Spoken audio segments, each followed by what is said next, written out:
जय मसीह। यहोवा मेरा चरवाहा है पेज के प्रतिदिन के मन्ना में आप सभी का स्वागत है। आज गुरुवार 1 जनवरी 2026 है। आज का वचन पवित्र बाइबल से लिया गया है। यशायाह 43 अध्याय 19 पद। देखो, मैं एक नई बात करता हूँ, वह अभी प्रकट होगी, क्या तुम उससे अनजान रहोगे? मैं जंगल में एक मार्ग बनाऊंगा और निर्जल देश में नदियां बहाऊंगा। नया वर्ष आते ही हम परिवार के रूप में एक साथ बैठकर बीते वर्ष पर विचार करते हैं। खुशी के दिन, कठिन समय और प्रार्थनाओं के उत्तर, सब कुछ हमारे मन में ताज़ा हो जाता है। यशायाह 43 अध्याय 19 पद हमें आश्वस्त करता है कि जो हम देख पा रहे हैं, उसके परे भी परमेश्वर कार्य कर रहा है। वह कहता है, मैं एक नया काम कर रहा हूँ। यह प्रतिज्ञा केवल व्यक्ति के लिए नहीं, बल्कि उन परिवारों के लिए भी है जो मिलकर परमेश्वर पर भरोसा रखते हैं। यह वचन परमेश्वर ने अपने लोगों से उस समय कहा था जब वे अत्यंत कठिन परिस्थितियों से गुजर रहे थे। उन्हें ऐसा लग रहा था मानो वे मरुभूमि में रास्ता भटक गए हों। लेकिन परमेश्वर ने प्रतिज्ञा की कि वह स्वयं उनके लिए मार्ग बनाएगा। भजन संहिता 77 अध्याय 19 पद कहता है, तेरे मार्ग समुद्र में हैं और तेरा रास्ता गहीरे जल में हुआ।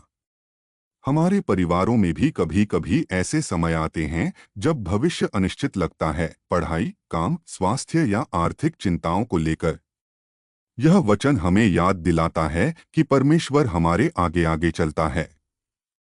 मरुभूमि में नदियां, यह वाक्य हमें सिखाता है कि जहां हमें आशा नहीं दिखती, वहां भी परमेश्वर जीवन और ताजगी ला सकता है।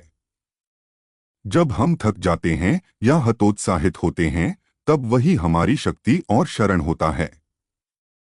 भजन संहिता 46 अध्याय 1 पद कहता है, परमेश्वर हमारा शरण स्थान और बल है, संकट में अति सहज से मिलने वाला सहायक।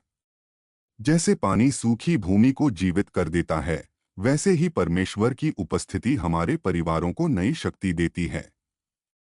2026 में कदम रखते हुए परमेश्वर हमें बुला रहा है कि हम पुरानी गलतियों, असफलताओं या दुखों में अटके न रहें। उसकी करुणा हर दिन नई है। विलाप गीत 3 अध्याय 22 और 23 पद कहता है, हम मिट नहीं गए, यह यहोवा की महाकरुणा का फल है, क्योंकि उसकी दया अमर है।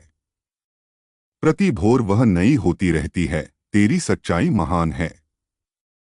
यीशु के साथ चलते हुए हमारा परिवार प्रतिदिन थोड़ा थोड़ा नया होता जाता है, प्रेम में, क्षमा में और विश्वास में।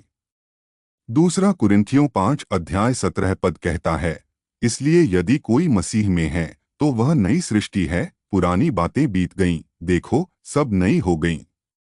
यह वर्ष ऐसा समय बने जब हमारा परिवार परमेश्वर की आवाज सुने, एक साथ प्रार्थना करे और विश्वास करे कि वह हमारे बीच कुछ अच्छा रच रहा है।